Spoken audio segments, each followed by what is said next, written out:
नमस्कार और एनडीटीवी की इस विशेष प्रस्तुति में आपका स्वागत है। क्या हम कभी पेट्रोल और डीजल मुक्त भारत बन सकते हैं?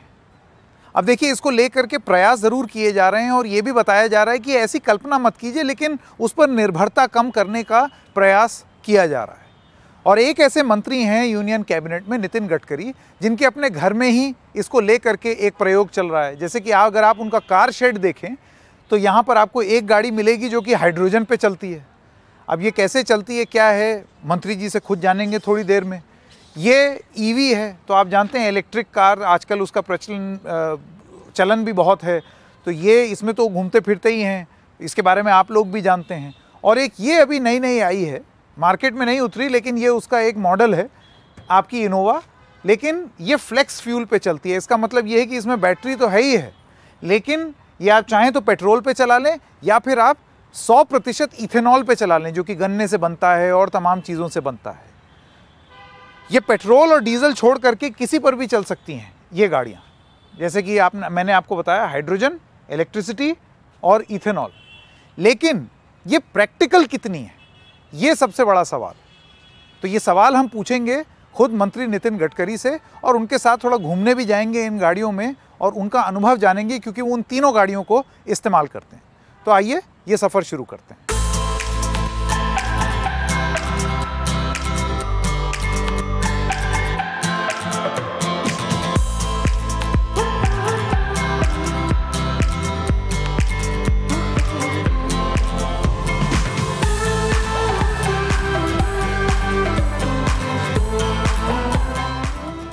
तो हमारे साथ खुद हैं Nitin Gadkari ji. Thank you so much Nitin ji, समय देने के लिए। मैं आपको ये बता दूं, मैं जितने लोगों को मैंने बताया आज गाड़ियों के बारे में नितिन गडकरी से बात करेंगे, तो एक ऐसा पॉजिटिव फीडबैक आया कि here is a man who has internalised the whole idea of alternative fuel. तो ये मुझे बहुत अच्छा लगा सुन करके। और अक्सर जब आपसे बात करते हैं तो आप इसके बारे में एक इतने डीप सेंस ऑफ पैशन से बात करते हैं, जो कि बड़ा अच्छा लगता है। थैंक यू सो मच समय निकालने के लिए। मेरे ख्याल से ये आपकी 3 गाड़ियाँ हैं जो यहाँ खड़ी हैं। तो पहले हाइड्रोजन वाले में हम सैर करने जाएंगे और लोग आपसे जानना चाहेंगे कि कैसे ये एक ऑल्टरनेटिव बन सकता है फॉर पेट्रोल एंड डीजल। तो ये आप अमूमन चलते हैं इसमें? हाँ, ये चलेंगे, पर पहले आपको एक वर्तमान स्थिति को समझना होगा। हाँ। हमारे देश में फॉसिल फ्यूल का 16 लाख करोड़ का इंपोर्ट है। आप समझिए कि देश की इकोनॉमी से 16 लाख करोड़ बाहर जा रहे हैं। अगर ये 16 लाख करोड़ अगर हमने बचा है और हमारे देश में अल्टरनेटिव और बायोफ्यूल तैयार होगी, तो ये 16 लाख करोड़ से कितने रोजगार मिलेंगे, हमारा इंपोर्ट बचने से कितना आर्थिक फ़ायदा होगा। करेक्ट। और मेरा प्रयास ये कि इस देश का किसान जो अन्नदाता है वो ऊर्जादाता बने, अभी बिटुमिन दाता बने, और उसके बाद हवाई ईंधन भी तैयार करने वाला बने। तो एग्रीकल्चर सेक्टर रिफॉर्म हो जाएगा। करेक्ट। तो import substitute cost effective pollution free और इंडिजिनियस, ऐसा ये मिशन है। और ये देश की इकोनॉमी को और आत्मनिर्भर भारत जो हमारे प्रधानमंत्री जी का सपना है उसको पूरा करने वाली बात है। और अब लोगों को विश्वास आया कि ये हो सकता है, ये हो सकता है, ये मुमकिन है, और आप तो चला ही रहे हैं। हाँ। तो आइए एक सैर कर लें छोटी सी। देखो, ये हाइड्रोजन की कार है, इसका नाम है मिराई। मिराई? हाँ, मिराई ये जापानी वर्ड है। हाँ। ये देश में पहली कार है। हाँ। तो ये मैं इसका प्रचार करता हूँ, और पेट्रोल डीजल का धीरे धीरे कम होना चाहिए, इसके लिए मैं कोशिश करते रहता हूँ, प्रदूषण के दृष्टि से और इकोनॉमी के दृष्टि से। तो मिराई का नाम होता है भविष्य, फ्यूचर, द फ्यूचर। हाँ। तो ये पूरे वर्ल्ड में ये भविष्य है हाइड्रोजन। फिर chemical industry, steel industry, railway engine, हवाई जहाज, ट्रक, बस, कार, ये कोई ना कोयला होगा ना कोई ऑयल होगा। अगले भविष्य में पूरा हाइड्रोजन पे चलेगा। और इसमें आप एक समझिए, हाइड्रोजन 3-4 प्रकार के हैं। पहला हाइड्रोजन है ब्लैक हाइड्रोजन, जो कोयले से तैयार होता है। करेक्ट। दूसरा हाइड्रोजन है जो ब्राउन हाइड्रोजन, जो पेट्रोलियम के इससे तैयार होता है। और तीसरा हाइड्रोजन जो है वो विशेष रूप से महत्वपूर्ण है, वो ग्रीन हाइड्रोजन। ये किससे चलती है? ये मैं आपको बता दूं, ये पहले पानी से तैयार होता है। हाँ। और बायोमास जो कचरा है, हाँ, उससे तैयार होता है। हाँ। मीथेन निकाल के उससे हाइड्रोजन होता है। हाँ। अब प्रॉब्लम ये है कि हमारे देश में तो पेट्रोल डीजल तो इंपोर्ट होता है। करेक्ट। तो करने में वो ग्रीन हाइड्रोजन नहीं है। हाँ। तो ग्रीन हाइड्रोजन को सरकार ने ग्रीन हाइड्रोजन मिशन बनाकर 3000 करोड़ रुपए रखे हुए हैं। और इलेक्ट्रोलाइजर जो होता है, हम वर्ल्ड में पहले नंबर के मैन्युफैक्चरर हैं, सबसे ज़्यादा इलेक्ट्रोलाइजर बनते हैं। तो 1 किलो हाइड्रोजन को बनाने के लिए 50 यूनिट बिजली लगती है। तो इलेक्ट्रोलाइजर पानी में डालकर और बिजली सोलर की लेकर है, पर उसकी कॉस्ट $2 या $3 तक जाती है। मेरा सपना है कि $1 के नीचे हाइड्रोजन की कीमत आए। हमारे देश में बहुत स्टार्टअप हो गए, बहुत काम $1 मतलब 83 रुपीज़। हाँ, यस। तो वो हो जाएगा तो ये इलेक्ट्रिक जैसा सस्ता हो जाएगा। अरे वाह, बहुत तो ये इसके कारण ये जो कचरा है, जैसे अभी गाजीपुर का टिकड़ी थी ना, हमने सब कचरा रोड में डाल दिया 30 लाख टन। उसको सेग्रीगेट करके उससे ग्लास मेटल रिसाइकलिंग होगी। मेटल और ग्लास बाहर निकलने के बाद ऑर्गेनिक वेस्ट उसमें अलग निकाल करके वो बायोडाइजेस्टर में डाल के उससे मीथेन बनाकर हम हाइड्रोजन बनाएंगे। ये मैं दर्शकों को ये बता दूं, वेस्ट टू वेल्थ की बात आप नितिन गडकरी जी के मुंह से हमेशा सुनेंगे कि कचरे में से आप कैसे धन निकालें या उसका किस तरीके से प्रयोग करें। ये बातचीत जारी रखेंगे। एक छोटा सा टेस्ट ड्राइव ले लेते हैं आपकी गाड़ी की। आइए जी।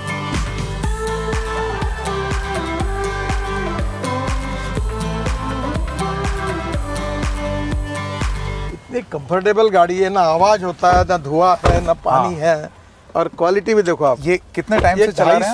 250 किलोमीटर पर आवर के स्पीड तक जा सकती है। खैर वो तो जा नहीं सकती क्योंकि नितिन गडकरी जी ने ही नियम बना दिया है कि 120 से ऊपर अगर गाड़ी जाएगी तो उसमें टू टू टू आवाज आने लगेगी।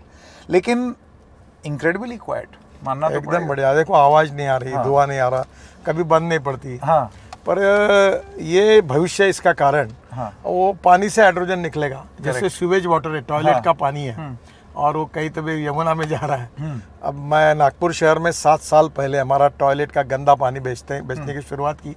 आज 300 करोड़ मिल रहा है। मैं ये मानता हूँ कि स्वच्छ भारत अभियान जो आप चलाते ना हर बार जी, तो मैं ये अक्सर बात वही यही कहता हूँ कि आप वेस्ट में वैल्यू क्रिएट करो। Correct. And conversion of waste into wealth, कचरे में, पानी में। तो ये पानी से हाइड्रोजन निकलेगा, वैल्यू क्रिएट होगी, तो कोई पानी यमुना में जाएगा नहीं, नदी को प्रदूषित करेगा नहीं, समुद्र को प्रदूषित करेगा नहीं। करेक्ट। तो यही कल्पना है जिससे हमारे देश को आत्मनिर्भर बनेगा, नए रोजगार निर्माण होंगे। और अब टेक्नोलॉजी भी आ रही है, दिक्कतें हैं, शुरुआत में प्रॉब्लम आते हैं, पर धीरे धीरे इलेक्ट्रिक का आया जी। तो लोगों ने मुझे बहुत बार पूछा कि रास्ते में बंद पड़ी गाड़ी तो किसी की बंद नहीं पड़ी। तो ये थोड़ा सा समय लगेगा। एक इनहिबिशन कह लीजिए, ये लोगों के मन में ये ज़रूर होता है कि पेट्रोल तो मैं जाकर के पंप से भरा सकता हूँ। एक इंफ्रास्ट्रक्चर ईवी का भी तैयार होता दिख रहा है इस देश में कि आप जगह जगह चार्ज कर सकते हैं। हाइड्रोजन कहाँ से मिलेगा? देखो ईवी के बारे में भी आपको एक बात बता दूँ कि दिल्ली, मुंबई, कलकत्ता, चेन्नई अपने गाँव में जो डालते हैं उसमें हमने अध्ययन किया था। एक स्कूटर वाला दिन भर में 24 से 26 मीटर स्कूटर चलाता और काला वाला 50-60 किलोमीटर। तो हमारे यहाँ हर गाड़ी अब 250 से 400 किलोमीटर तक चार्ज को की रहती है। तो रात को अपने घर में ही व्यवस्था है, वो चार्जिंग कर देगा, चार्ज हो जाएगा।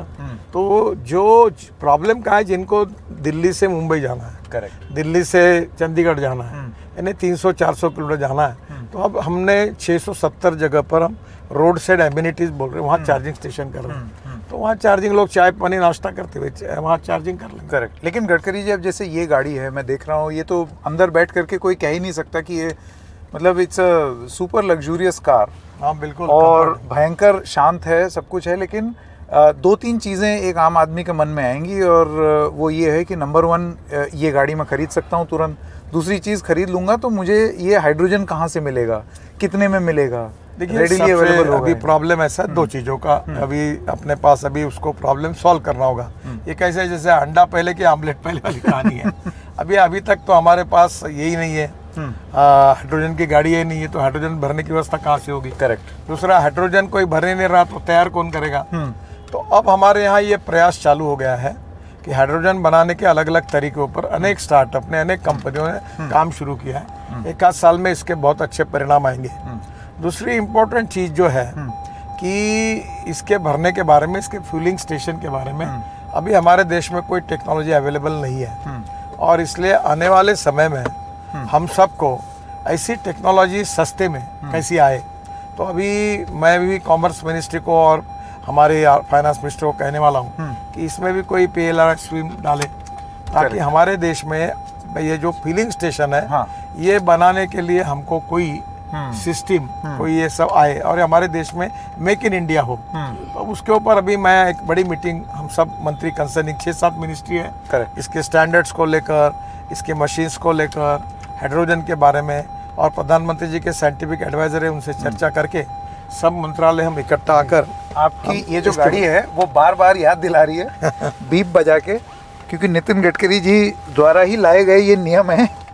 तो जो बात आप बता रहे थे अवेलेबिलिटी, कि आपने कुछ तो सोचा होगा बतौर सरकार कि इसका क्या टाइम फ्रेम है, कब तक हाइड्रोजन कार्स? सब प्रोसेस शुरू हो गई है, धीरे धीरे ये सब अवेलेबल भी होगी। देखो अभी हमारे अशोक लेलैंड और टाटा के ट्रक आ गए हाइड्रोजन। हाँ नहीं, आईसी इंजन में हाइड्रोजन डाल सकते हैं। मतलब डीजल इंजन में हाइड्रोजन डाल सकते हैं? डीजल और पेट्रोल का जो आईसी इंजन बोलते हैं ना, हाँ हाँ हाँ, इंटरनल कंबशन। हाँ, उसमें आप हाइड्रोजन डाल सकते हैं। तो ये व्यवस्था हो गई। दूसरी और सबसे इम्पोर्टेंट बात यह है कि हम लोग अलग अलग अल्टरनेटिव फ्यूल, दो चीज़ें, बायो फ्यूल और अल्टरनेटिव फ्यूल, मिथेनॉल पे भी काम कर रहे हैं। अभी अशोक लेलैंड ने अपने ट्रक मिथेनॉल पे लॉन्च कर दिया। अभी बेंगलोर में वहाँ की स्टेट ट्रांसपोर्ट की 25 बसेस में 15% मिथेनॉल डाल के उन्होंने सक्सेसफुल पायलट प्रोजेक्ट किया। मिथेनॉल कोयले से बनता है, तो 25% उसमें पैसा बचता। 25 रुपये लीटर मिथेनॉल है और डीजल का भाव 110 रुपये है। तो हमारे देश में कोयला बहुत है। अब आसाम पेट्रोलियम के पास 600 टन पर डे मिथेनॉल है, तो पूरा आसाम और नॉर्थ ईस्ट हम कन्वर्ट कर सकते हैं उसमें। हमारे दीपक फर्टिलाइजर और आरसीएफ पूना, मुंबई में 2 कंपनी है, उनके पास मिथेनॉल है, तो मुंबई में पूना में हम उसका उपयोग कर सकते हैं। तो अभी ये क्या है, ये समुंदर है और पेट्रोल डीजल फॉसिल फ्यूल की बहुत डिमांड है। लोग ये भी पूछते हैं कि तुम ये भी बोल रहे, ये भी बोल रहे, फिर कल क्या करेंगे? तो कुछ नहीं होगा। ये 25 लाख करोड़ का इंपोर्ट होने वाला है 3-4 साल में। मतलब ये सारी कार्स एक साथ भी एग्जिस्ट कर सकती कुछ ये समुद्र में करे, हाइड्रोजन चलाए, ईवी चलाओ।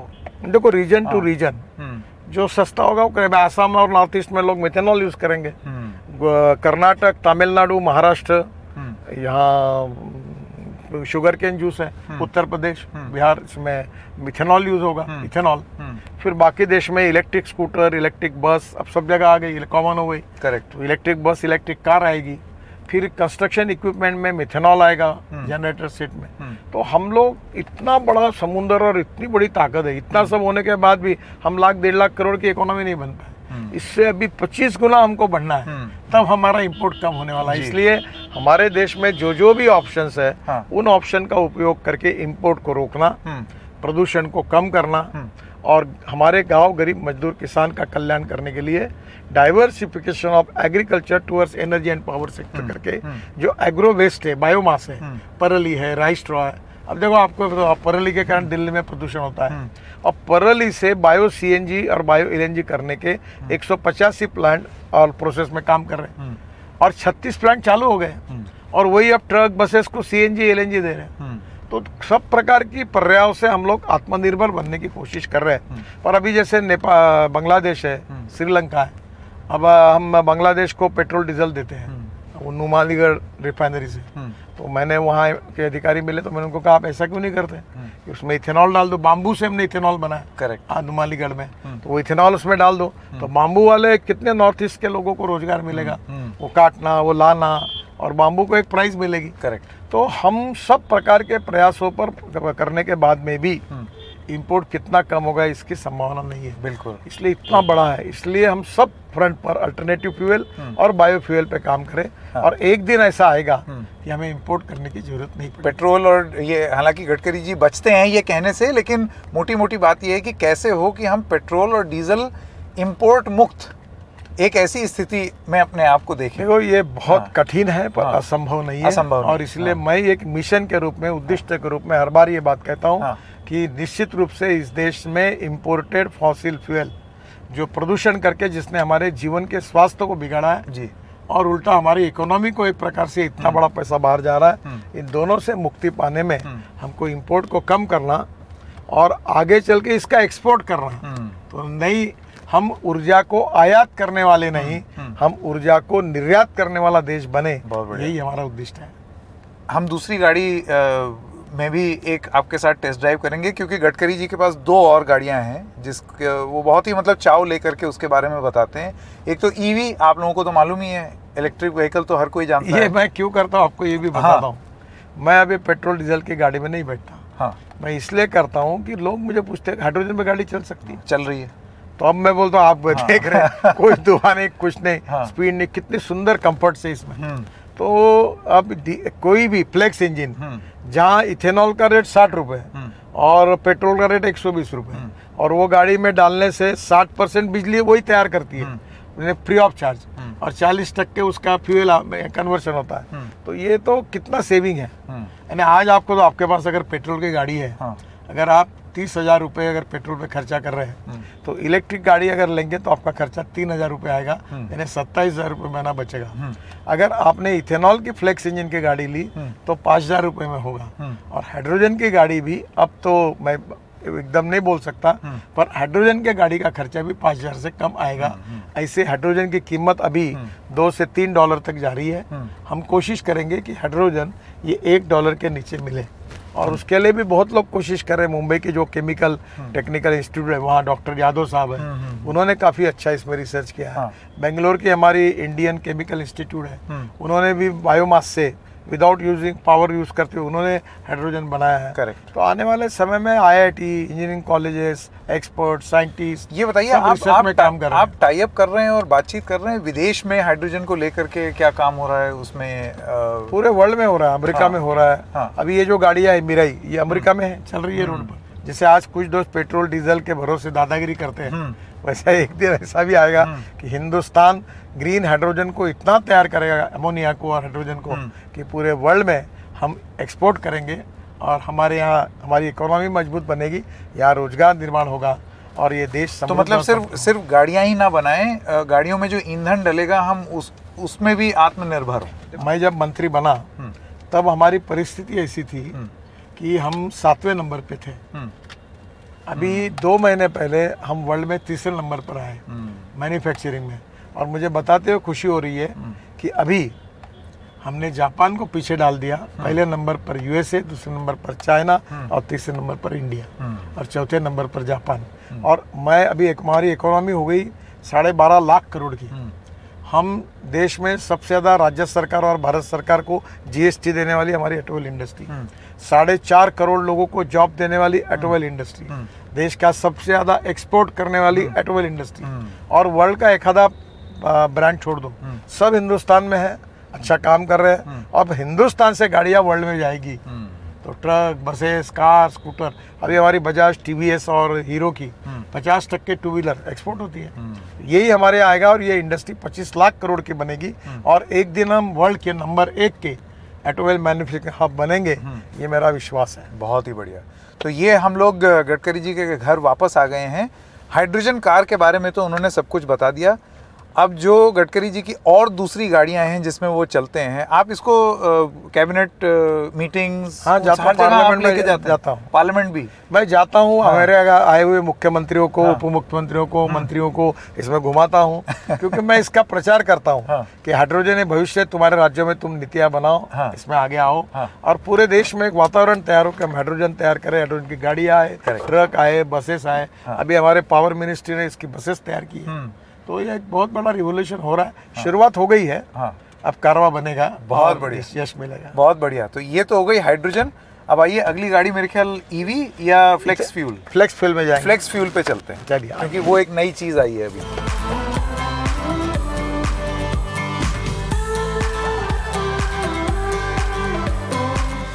तो अभी हम हाइड्रोजन फ्यूल वाली गाड़ी के साथ आए, और अभी गडकरी जी ने एक बड़ी अच्छी चीज़ बताई। हम लोग यहाँ जैसे ही आए, वो गाड़ी जब गई तो ये देखिए, कार्बन डाइऑक्साइड नहीं निकलती हाइड्रोजन गाड़ी में, निकलता है तो बस पानी। तो एक पानी की ट्रेल छोड़ेगी आपकी गाड़ी, बस इतना सा ही है। तो ये आप सोच लीजिए कि आपके फेफड़े क्यों, गडकरी जी, उनको हमारे अगर शुद्ध पानी मिला पीने के लिए और शुद्ध हवा मिली तो 50% मेडिकल का बिल कम होगा। और दिल्ली जैसे शहर में तो हमारा अभी एक सर्वे आया कि हमारा 10 साल लाइफ कम हो रहा है प्रदूषण के कारण। हमको प्रदूषण से मुक्ति मिलेगी। 40% प्रदूषण जो रोड पर गांव दिल्ली में है, उसका कारण ट्रांसपोर्ट है। बिल्कुल।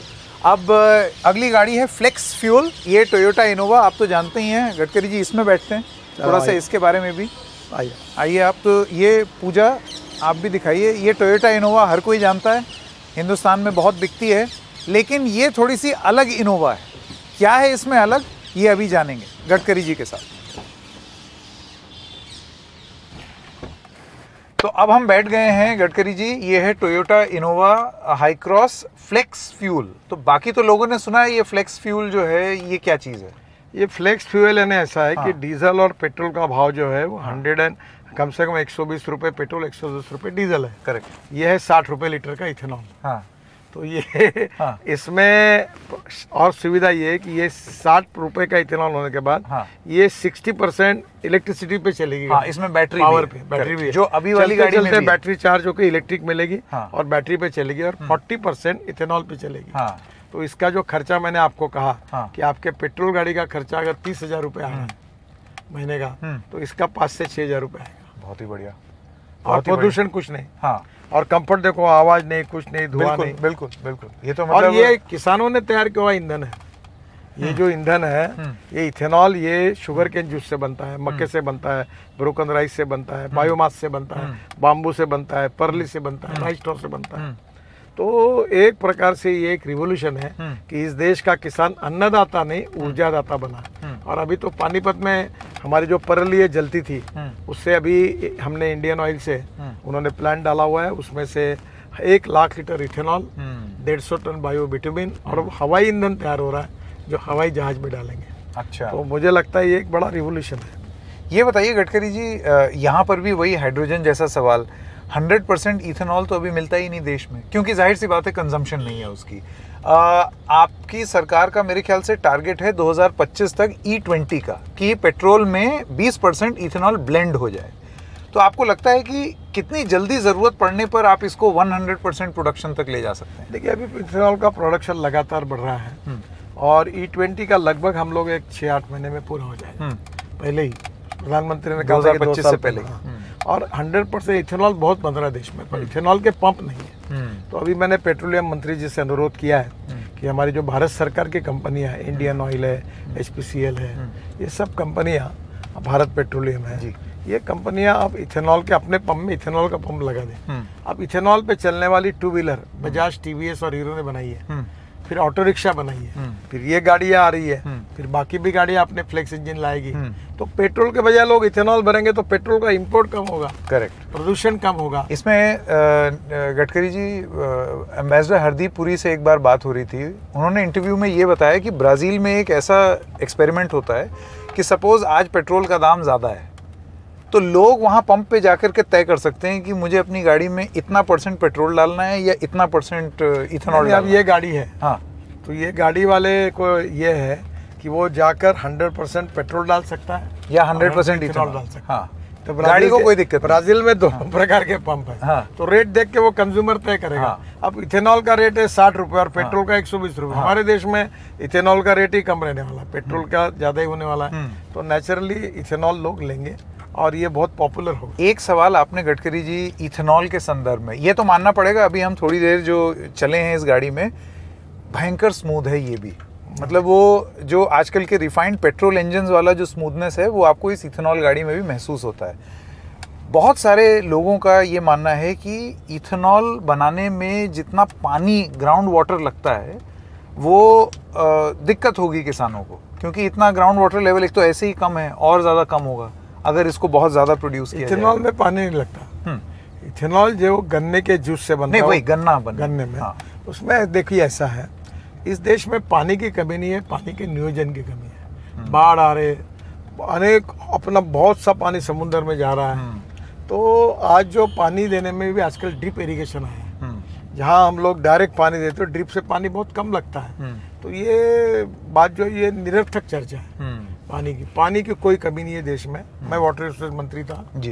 पानी के नियोजन की कमी है और अभी तो मुझे 7 डिलीट मिली है, डॉक्टरेट, 4 एग्रीकल्चर साइंस में मिली है। मैं जल संवर्धन में विशेष रूप से काम करता हूँ। दौड़ने वाले पानी को चलने के लिए लगाओ, चलने वाले पानी को रुकने के लिए लगाओ और रुके हुए पानी को जमीन को पीने के लिए लगाओ। गांव का पानी गांव में, खेत का पानी खेत में और घर का पानी घर में। और इससे हम लोग वाटर, मैंने अभी पंजाब कृषि विद्यापीठ अकोला में 36 तालाब फुकट में बना दिए। तो उनकी 650 एकड़ से 3500 एकड़ जमीन पानी के नीचे आ गई और वो मिट्टी निकाल के रोड बनाए। तो बहुत जगह पर हमने इतना बड़ा काम वाटर काउंस में हो रहा है, इरिगेशन में इधर उधर। आज देखो बाढ़ के कारण कितना नुकसान हो रहा है। जैसे पास हमारा पावर ग्रिड है, वैसा अगर एक वाटर ग्रिड देश में बनेगा तो बाढ़ के कारण हर साल कितना नुकसान होता है वो भी नहीं होगा। और पानी से किसान का उत्पादन 2.5 गुना बढ़ेगा, ड्रिप से क्वालिटी अच्छी सुधरेगी और गांव गरीब मजदूर किसान का कल्याण होकर रूरल एग्रीकल्चर ट्राइबल इकोनॉमी समृद्ध होगी। और मैं अक्सर एक बात कहता हूँ कि जल, जमीन, जंगल और जानवर, इसके आधारित नई आर्थिक नीति की सोच और बेस्ट टेक्नोलॉजी का उपयोग करके हम लोग निश्चित रूप से इसका उपयोग करें। अब एक सवाल पूछते हैं इसकी स्केलेबिलिटी का। जैसे कि हम जानते हैं कि ये इंजन भी है, एक कंपनी बना ही रही है, संभवतः ये टेक्नोलॉजी और कंपनीज भी यूज़ कर सकती हैं, मार्केट में E100 वाली गाड़ियां उतार सकती हैं जो पंप पर 100% इथेनॉल की उपलब्धि। ये आपको क्या लगता है, इसका कोई टाइमलाइन तैयार किया है? मैंने इंडियन ऑयल ने 3 पंप पूना में शुरू किए हैं और पुरी साहब को मैंने रिक्वेस्ट की है कि आप जल्दी ही अपने शहरों में ये इथेनॉल पंप शुरू करिए। ऑयल कंपनी को कही है तो फिर वहीं किसानों से ऑयल कंपनी इथेनॉल लेके उधर देती जाएगी, तो इथेनॉल की कमी नहीं है। फिर हम लोग कह रहे कि जनरेटर सेट है डीजल के, उसको हम इथेनॉल पे चेंज कर सकते हैं, इथेनॉल पे कन्वर्ट करें। फिर हम लोग देखो, आपको मालूम है रेस कार होती ना, रेसिंग का, वो सब इथेनॉल पे चलती है। इथेनॉल ये बहुत अच्छा फ्यूल है, ग्रीन फ्यूल है, प्रदूषण नहीं, पोल्यूशन नहीं है। Correct correct. तो ये चीज आपके हिसाब से स्केल अप हो सकती है, उसका कोई टाइमलाइन आपके मन में हो? मैं इसलिए पूछ रहा हूँ क्योंकि 2003 से एक अकेले मंत्री हैं जो कि बायोफ्यूल, इथेनॉल, इसके बारे में बात करते रहे हैं। मैं पीछे तो पड़ा रहता हूँ। अब पेट्रोलियम मंत्री जिससे मेरी मीटिंग में बार बार होती है, वो भी पॉजिटिव है। वो ब्राजील में एम्बेसडर थे, उनको इसका सबका महत्व मालूम है और वो भी कोशिश कर रहे हैं। मुझे लगता है जल्दी इथेनॉल के पंप शुरू हो जाएंगे। और अब मैं तो कहता हूँ जो जो अल्टरनेटिव आ रहे हैं वो सब हम करें, अल्टरनेटिव फ्यूल और बायोफ्यूल दोनों पे काम करें, ताकि हमारा ये जो आज 16 लाख करोड़ का इंपोर्ट है, जो आने वाले 2-3 साल में 25 लाख करोड़ होगा, उसको अगर हमने 10 लाख करोड़ से भी कम किया तो प्रदूषण भी कम होगा, स्वास्थ्य के दृष्टि से लोगों को राहत मिलेगी और एग्रीकल्चर में नए रोजगार निर्माण होंगे। और अब किसान केवल अन्नदाता नहीं, ऊर्जादाता बन गया, फिर विटामिन भी बन रहा बर्री से, वो भी विटामिन दाता बन गया। और अभी हवाई ईंधन वो भी अब तैयार हो रहा है, जो किसान तैयार हो रहा है, इथेनॉल से भी बनता है, तो हवाई ईंधन भी होगा। तो ओवरऑल इसका बहुत बड़ा फायदा देश के लिए होगा। एक मैं सवाल आपसे पूछना चाहता था, आप तो यूर लीडिंग बाय एग्जाम्पल, आपके पास हर तरीके की गाड़ी है दिखाने के लिए हर किसी को कि देखो ये चल सकता है। आपको लगता है कि एज अ पॉलिसी इसको स्केल अप भी किया जा सकता है? देखिए, मैं 2004 से ये बात कह रहा हूँ। एक बात जरूर अर्चन की होती है कि जब आउट ऑफ बॉक्स कोई आइडिया होती है तो उसको लोगों के गले उतारना में समय मुश्किल होती है। आपको महसूस होता है? मेरी बहुत मेहनत की। जब मैं बीजेपी का अध्यक्ष था तब बोलता था तो मुझे बोलते थे क्यों बोल रही है, होने वाला है क्या? पर मैं बोलता था। हमारे यहाँ RSS में सुदर्शन जी थे, सरसंघचालक, तो वो बोलते थे इस देश का किसान ऊर्जा तैयार कर सकता है, ईंधन तैयार कर सकता है। वो बेचारे बहुत बार कहते रहे, पर वो उस समय कोई सीरियसली नहीं लिया। पर मैं उनके साथ बोलता था, मैं बोलता नहीं, मैं करूँगा, इसके पीछे लगूंगा, और मैं लग गया। फिर अटल बिहारी वाजपेयी जी ने, राम नाईक जी पेट्रोलियम मंत्री थे, उनके साथ मुझे ब्राज़ील भेजा था। मैं ब्राज़ील देख के आया, मेरा और आत्मविश्वास बढ़ा और मैं बोलता रहा। फिर मोदी जी के नेतृत्व में अनेक सरकार ने निर्णय किए। अब वो सपना पूरा होने की तरफ जा रहा है, इसकी मुझे बहुत खुशी है। हमारा देश प्रदूषण से मुक्त होगा, हमारा देश इंपोर्ट्स कम हो जाएगा, और मैं तो चाहता हूँ कि जीरो हो जाए और हमारा देश आत्मनिर्भर बन जाए। ये बताइए कि आपको कौन सा देश, एक जब आप ये इस तरीके की पॉलिसी सोचते हैं कि एक ऑल्टरनेटिव फ्यूल की गाड़ियाँ हों, तो आपके हिसाब से वो कौन सा देश है जिसने इसमें बहुत मेहनत की है और उसके मॉडल को हम लोग कुछ हद तक उतार सकते हैं हिंदुस्तान? देखिए, ब्राज़ील है, और ब्राज़ील आज नहीं, पिछले 70 साल से इथेनॉल यूज़ कर रहा है, और अब उनने सब यशस्वी रूप से किया। अभी मुझे ट्रैक्टर कंपनी के लोग आए थे कि आप यूरो 6 के लिए जाएंगे तो खूब रिसर्च में खर्चा करना पड़ेगा, ये करेगा। मैंने कहा एक काम कर लो, यूरो 4 के नाम पर इथेनॉल और इलेक्ट्रिक के ट्रैक्टर बना दो, मैं आग्रह नहीं करता। अच्छा, जो डीजल इंजन है वो पेट्रोल इंजन में कन्वर्ट करके इथेनॉल में करो, मैं आपको आग्रह नहीं करूँगा, छोड़ दूंगा। प्रदूषण भी कम हो जाएगा, इथेनॉल पे चलेंगे, किसान का ईंधन हो जाएगा। हाँ, ये एक चीज़ आपने बड़ी अच्छी बताई। तो इथेनॉल में ये जो भारत स्टेज 4, स्टेज 6, ये सब लागू होता है कि नहीं होता है? अच्छी बात पूछी आपने। ये जो गाड़ी है आज, ये वर्ल्ड की पहली यूरो 6 इमिशन नॉर्म पर बनने हुई गाड़ी है। यूरो 6 BS6, यानी कि सबसे लेटेस्ट लेटेस्ट है, क्योंकि इथेनॉल का अभी तक वर्ल्ड में यूरो 4 BS6 यूरो 4 BS4 पर ही है। ये पहली गाड़ी है। मुझे आज बड़ा दुख हो रहा है, याद आ रही है विक्रम किर्लोस्कर की जी, जो इंडिया टोयोटो के अध्यक्ष थे जी। मैं उनके पीछे पड़ता था, उन बेचारों ने इसमें बहुत काम किया, पर दुर्भाग्य से वो आज हमारे बीच में नहीं, उसका देहांत हो गया। पर ये वर्ल्ड की पहली गाड़ी है कि जो यूरो 6 के इमिशन नॉर्म्स को पूरी करती है, जो 100% इथेनॉल पर है और 7% बिजली तैयार कर रही है। ये वर्ल्ड की पहली गाड़ी है, इस बात का मुझे अभिमान है जी। बिल्कुल।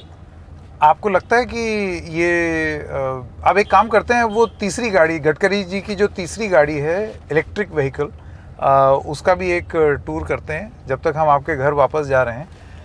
मैं आपसे ये पूछना चाहता हूँ कि मैंने टाइमलाइन वाला प्रश्न तो पूछ दिया, लेकिन उसका जवाब नहीं दिया है आपने। हाँ, कौन सा? कि आप कब तक सोचते हैं कि ये इसको स्केल अप हो जाएगा? एक चीज़ आपने ये बोली थी कि सारी गाड़ियाँ को एग्जिस्ट कर सकती हैं सारी। मैं आपको एक बात बताता हूँ।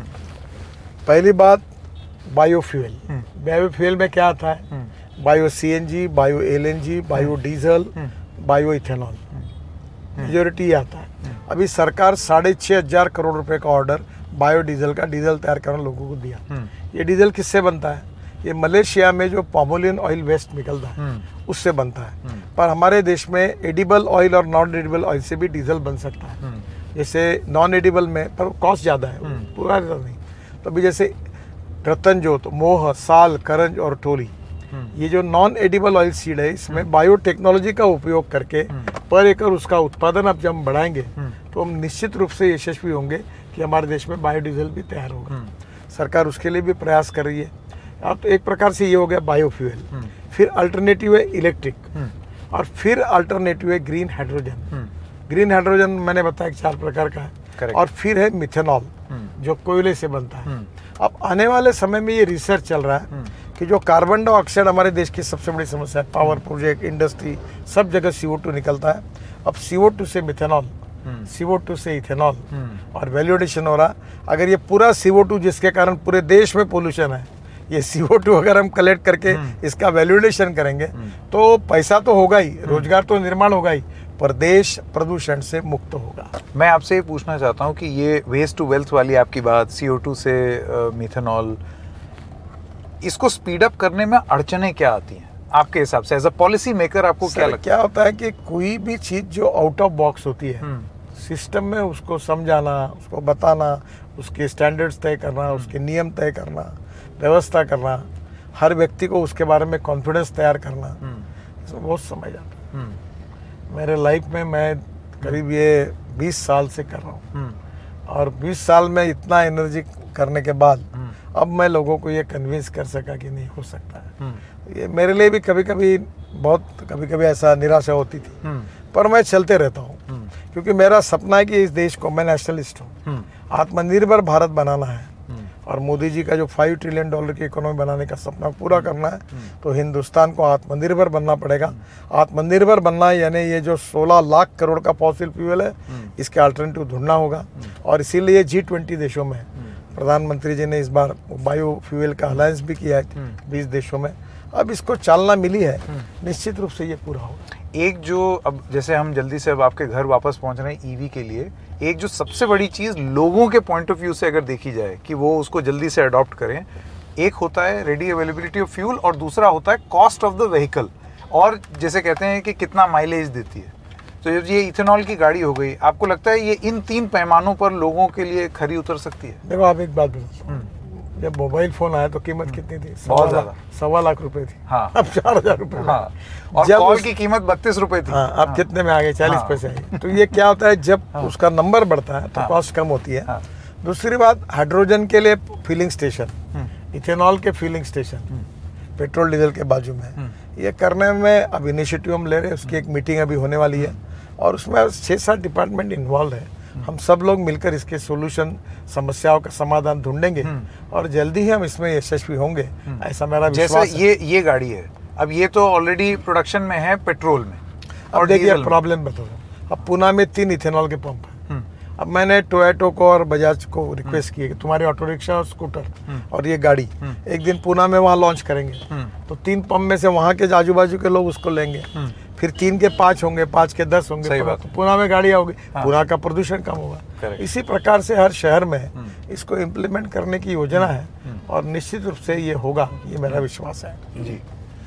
तो चलिए अब तीसरी गाड़ी का भी एक ज़रा वो ले लें, टेस्ट ड्राइव। गडकरी साहब तो चलते ही रहते हैं इन गाड़ियों से। मैं एक सवाल आपसे पूछ दूं, अभी तीसरी में तो हमने बैठे ही नहीं, आपकी फेवरेट कौन सी है इन तीनों में से?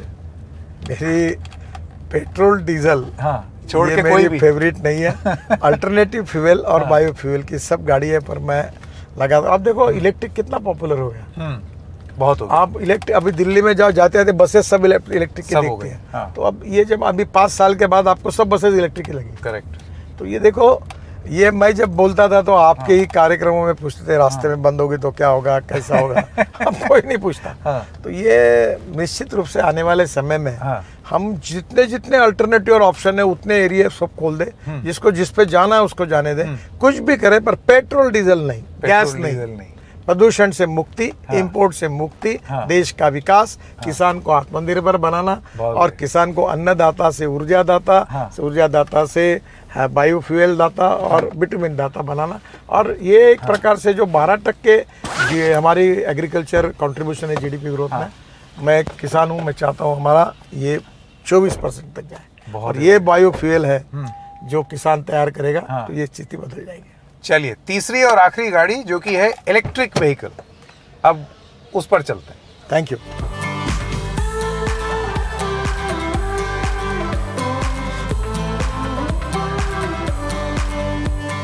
तो ये है नितिन गडकरी जी की तीसरी कार, और सभी कार्स गडकरी जी यूज़ करते हैं। और मैंने इनसे सवाल पूछा था और आप उस ट्रैप में नहीं फंसे, आपने जवाब नहीं दिया कि आपकी फेवरेट कौन सी है। तो एक ट्राई और मार लेते हैं। ये इलेक्ट्रिक व्हीकल है, देखो ये ऐसी चीज़ है कि तीनों भी गाड़ियाँ सुंदर है और अच्छी है। इसको मैं किसी एक को प्रायोरिटी नहीं देता। ये तो है। और जो भी करे, कोई भी आए, इसमें एक भी खोट निकाल नहीं सकता। बिल्कुल। और मार्केट में किसी भी पेट्रोल डीजल की कार की तुलना में ये अच्छी है, ये मैं आपको विश्वास के साथ बता रहा हूँ।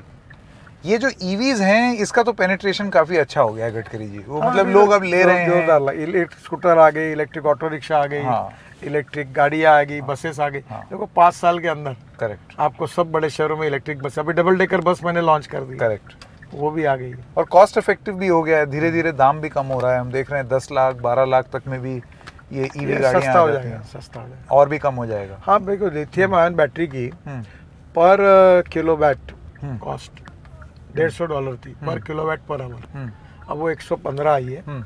अब आने वाले दिनों में जिस दिन वो 100 किलो पर कॉस्ट $100 पे आएगी, उस दिन पेट्रोल और डीजल गाड़ी और इलेक्ट्रिक गाड़ी कीमत सेम होगी। पर इलेक्ट्रिक गाड़ी को जो तुम पेट्रोल के लिए 30,000 रुपये महीने का खर्चा कर रहे हैं, इलेक्ट्रिक की वो 3,000 रुपये। लेकिन एक चीज़ जो अभी आपने कई बार बोला, वो जो संदेह प्रकट किया जा रहा था एक समय में कि चार्ज नहीं हुई, खड़े हो गए बीच में, तो इस वजह से वो जो स्ट्रॉन्ग हाइब्रिड है वो ज़्यादा सेंस बनती है। देखो कि बैटरी भी चल रही है। मैं आपको एक प्रश्न पूछता हूँ। हाँ, अभी तक कोई रोड पर इलेक्ट्रिक गाड़ी चार्ज खत्म हो गया, अब इसलिए बंद पड़े से देखिए क्या, लोग उसी हिसाब से प्लान करते हैं। हाँ। तो ये कभी नहीं हुआ, ना होगा, ऐसा मेरा विश्वास है। ये कैसे हुआ? इलेक्ट्रिक व्हीकल का पेनिट्रेशन बढ़ाने का काम ये किस तरीके से हुआ था? एज अ पॉलिसी मेकर क्या बदलाव आपको करने पड़े? लोगों को समझाए बिना और लोगों के सपोर्ट के बिना हम लोग सक्सेस नहीं हो सकते। और मुझे इस बात की खुशी है कि हम लोग लोगों को समझाने में यशस्वी हुए। अब इलेक्ट्रिक तो कॉमन हो रही है, हर आदमी इलेक्ट्रिक कार की वेटिंग लिस्ट है। अब मेरे पास लोग आते कि फोन करके मुझे दिला। जमाना बदल गया। तो एक टाइम था कोई ले ही नहीं रहा था। लोगों ने अपने 3-3 गुना कैपेसिटी बढ़ाई तो भी वेटिंग लिस्ट है।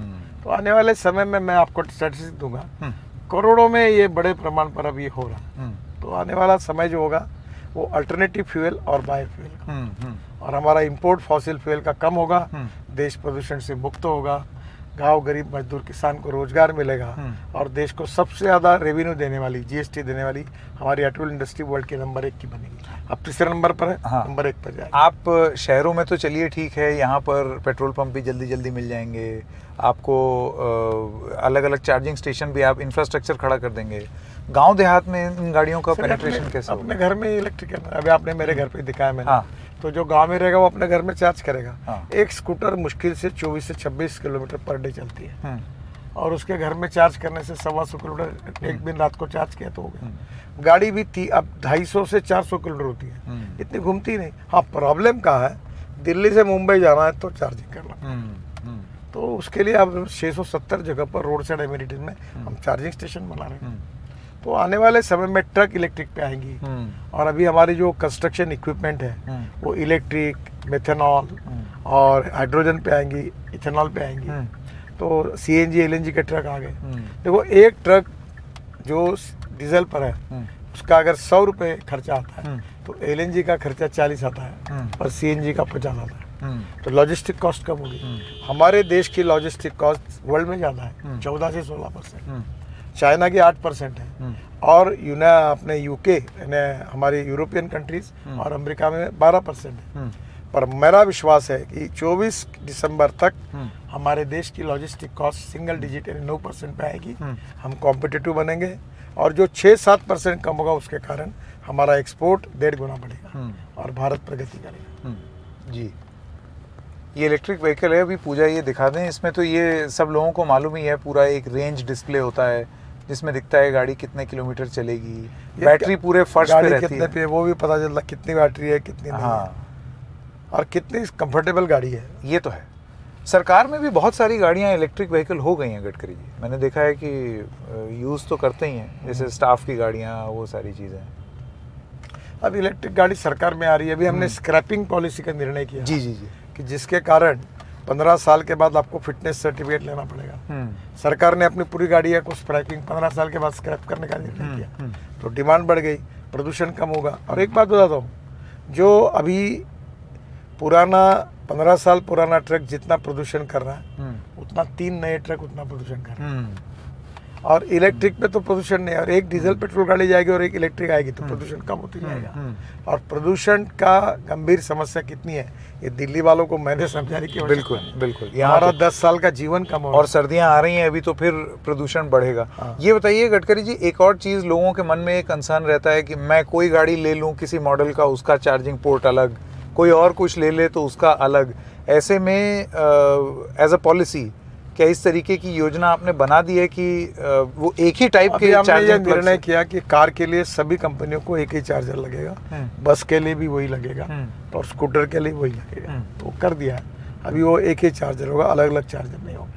मतलब सारे वाहन, वो आप कहीं भी जाएं वो एक ही टाइप, मोबाइल फोन होता है ना, हाँ, एक ही, वो USB-C टाइप लगाते, हाँ, उसको एडाप्टर लगाते ना, हाँ, एक तो लगा वो एडाप्टर लगा, उस टाइप का वो सब सिस्टम बन गया है।